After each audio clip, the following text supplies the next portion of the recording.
ஓம் முருகா வெற்றிவேல் முருகா, வேலுண்டு வினையில்லை, மயிலுண்டு பயமில்லை. என் அன்பு பிள்ளையே, உன் துணை இந்த ஒரு விஷயத்தை உன்னிடம் சொல்லியே ஆக வேண்டும் என்று கடந்த 7 நாட்களாக உன் பின்னால் சுற்றி கொண்டே இருக்கின்றார். ஆனால் ஏதாவது ஒரு தடைகள் வந்து அவரால் சொல்ல முடியாமலேயே சென்று விடுகின்றது. இன்றாவது கேட்டுக்கொள் தங்கமே, அவர் என்ன சொல்ல வருகிறார் என்று. நான் சொல்ல முடியாத காரணத்தால் தான் என் மூலமாக சொல்லி அனுப்பியிருக்கின்றார். உன் அப்பா நான் இந்த உண்மையை உன்னிடம் சொல்கின்றேன் கேள். நீ உன் துணையை பிரிந்து கஷ்டப்பட்டு கொண்டு இருக்கின்றாய். மிகவும் வருத்தத்தில் இருக்கின்றாய். அவர் ஏதாவது ஒரு தவறு புரிந்துவிட்டார். ஏதோ ஒரு தவறு. அதை உன்னால் மறக்க முடியாமலும் மன்னிக்க முடியாமலும் தவித்து கொண்டிருக்கின்றாய். இந்த சூழ்நிலையில் நீ இப்பொழுது அவரை பிரிந்து இருப்பது தவறு தங்கமே. மனிதர்கள் தவறு செய்வது இயல்புதான்.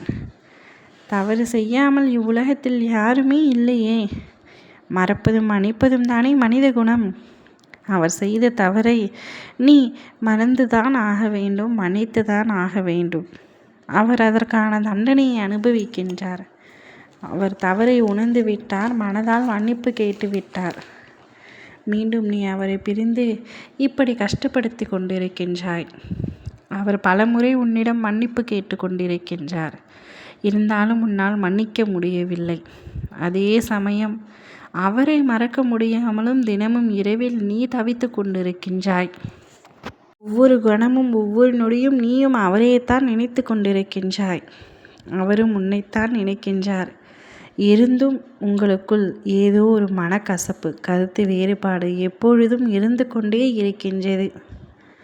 பொறுமையாகவும் நிதானத்தோடும் யோசித்துப்பார். மன்னிக்கவே முடியாத அளவிற்கா தவறு செய்து விட்டார். அவ்வாறு இருந்தால் கூட அதை மன்னித்து ஏற்றுக்கொள்ளும் மனப்பக்குவத்தை நீ சற்று வளர்த்து கொள்ள வேண்டும். ஒரு முறை மன்னிப்பதினால் நீ எந்த விதத்திலும் குறைந்து போவதில்லை. உன் வாழ்க்கை நன்றாக இருக்க வேண்டும் என்றால் நீ அவரை மன்னிக்கத்தான் வேண்டும். தவறு செய்த உன் துணைக்காக ஒரு வாய்ப்பை நீ கொடுத்துத்தான் பாரேன். அந்த வாய்ப்பை நிச்சயம் அவர் சரியாக பயன்படுத்தி கொள்வார். நீ அவரை ஏற்றுக்கொண்டு மன அமைதியுடனும் மகிழ்ச்சியுடனும் வாழ வேண்டும். உன்னுடைய துணை உனக்காகவே படைக்கப்பட்டவர். அவரை பிரிந்து நீ கஷ்டப்படுவது போதும் தங்கமே. இருவரும் மீண்டும் ஒன்றாக இணைந்து வாழ முயற்சி செய்யுங்கள். அப்பா நான் சொல்வதை மனதில் வைத்து கொண்டு இந்த உண்மையை புரிந்து கொண்டு வாழ்க்கையில் இருவரும் ஒன்றாக சேர்ந்து வாழ வேண்டும் என்ற முடிவை எடுக்க வேண்டும்.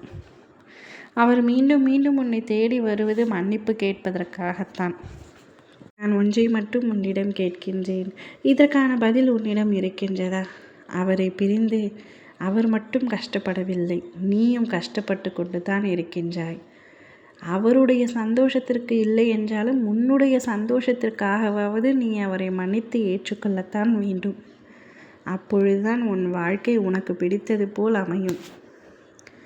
அவரை ஏற்றுக்கொண்டு மகிழ்ச்சியாக வாழ். அவர் மீண்டும் மீண்டும் அந்த நடந்த உண்மைகளை உன்னிடம் கூற வருகின்றார். ஆனால் அதை உன்னால் ஏற்றுக்கொள்ள முடியவில்லை. ஒரு முறை மனம் விட்டு பேசித்தான் பாரேன். ஓம் முருகா வெற்றிவேல் முருகா.